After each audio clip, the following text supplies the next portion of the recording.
Streaming now, this is the Wood TV Live Desk.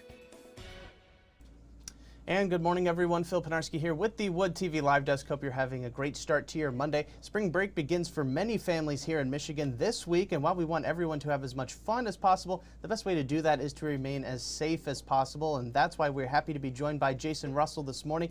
He's the founder and president of Secure Environment Consultants, and he's going to be talking about all the best ways to make sure that you remain safe during your spring break vacation, no matter if you stay here in the U.S., travel internationally, or really stay here in Michigan. Jason, thank you so much for being here today. Yeah, thanks for having me. And, just want to jump straight in, Jason, if you don't mind. Obviously, when we talk about safety concerns and ways to be safe, especially while traveling, we kind of hear the same sort of things over and over again. Never travel alone, make sure all your items are kind of on you, etc. All those normal things that we hear on a day-to-day basis that could apply to really anything. But for you, as somebody who has kind of had a career kind of watching and knowing these dangers that we might be facing, what are some tips that you want to offer people that maybe we aren't thinking about or maybe don't really think about all that much when we do decide to go travel? Yeah, I think one of the main ones would probably be try to be situationally aware. Try to avoid being distracted when people that are wanting to commit a theft or any other crime are looking for victims. They're looking for very specific types of people. They're looking for people that generally aren't paying attention to their belongings, aren't paying attention to their surroundings. So I think the first thing would be really just be situationally aware, right? Make eye contact people, try not to be too distracted by your phones, things like that, so that you can kind of observe your surroundings in case there might be any dangerous situations that are around you. And kind of on that same note, obviously with spring break becoming it's getting closer and closer. People are going to start traveling, probably even starting as early as today. But with that, what makes spring break really the time when we hear more and more about these warnings or different tips? What makes spring break kind of, for lack of a better word, sort of a hotspot for potential dangers and crimes to happen?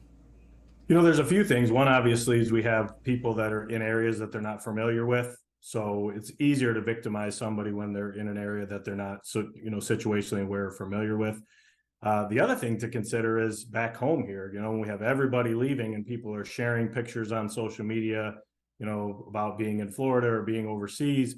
What we're really doing is kind of advertising to people that we're not at home, right? So that if somebody wanted to burglarize our house or commit some type of other offense, they know that we're not there. So I think social media is great for sharing information, but it also can have some negatives in terms of oversharing. One of the things that we recommend is really making sure that you've shared your location with family members, but not sharing your location on things like Snapchat and other things that people could identify that you're not at home, or maybe more importantly, identify where you are. So I think technology plays a big role in making sure that you've checked your privacy settings on things like Facebook, Snapchat, all those different types of social media apps, so that you're not oversharing information that could increase your risk.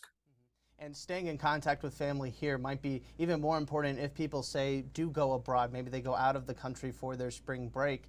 We know that the U.S. has already sent out a warning about people traveling to Mexico during spring break. I mean, for people that do decide to travel internationally, what are some things that you want them to be kind of wary about and know about? Something that maybe they probably wouldn't think about if they were just, say, traveling to a different state here. Maybe they're going down to Ohio from Michigan. This is a whole different country, a whole new environment that they're going into. Yeah, I think the first thing is, to check the Department of State's websites to see if there's any travel advisories. So very easy to search, travel advisories, U.S. State Department. You can kind of see if there's any special concerns in any particular areas. Certainly, as you're traveling overseas, you're going to make sure that all your paperwork is in order and that you've secured it properly. So passports, things like that, your money is in order. Making sure that you're only traveling in official rides. So in other words, not just jumping in somebody's car at the airport, but actually setting up transportation ahead of time so that that it's done with a reputable provider. And then if you're at a resort, really talking to the resort about where are safe places and not safe places to go. Many times, you're encouraged to kind of stay within the confines of the resort because they know that that area is secured. Once you've left those friendly confines, you don't know, what you could be possibly walking into. And then once again, it goes back to situational awareness. Am I paying attention to my surroundings? If I need to speak to somebody, do I have a Google Translate app or some other type of translation app so that I can talk to somebody to make sure that I'm able to communicate? And then just, that maintaining situational awareness at all times.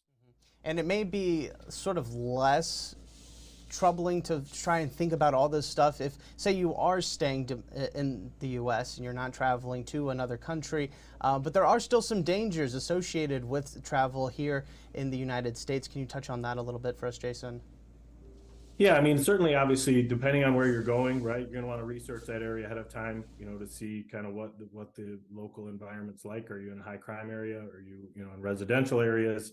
And just doing a little bit of research ahead of time of the location you're going, maybe trying to identify maybe an urgent care facility if you were to have an injury or something like that.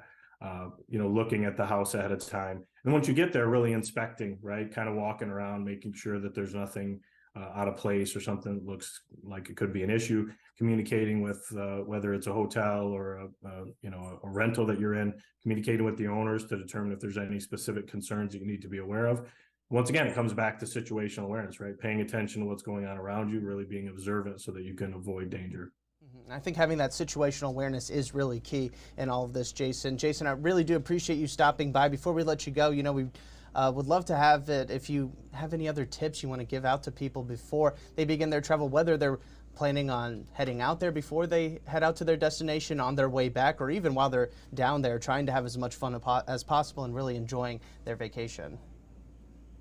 I think research, right? Pay attention, have some information, have a plan in place, especially amongst the people that you're traveling with. Make sure you've shared all your contact information, share your location with your family to make sure that they're able to identify where you're at. If you plan on, drinking alcohol or anything, especially in a group, make sure that you're never alone. Make sure maybe you have a sober monitor who's kind of paying attention to make sure everybody makes it home okay. And just really, as you travel in a group, make sure that you've created some type of dynamic where we're watching out for each other, right? So I'm watching out for my safety, but I'm also watching out for your safety. I think that's an important point.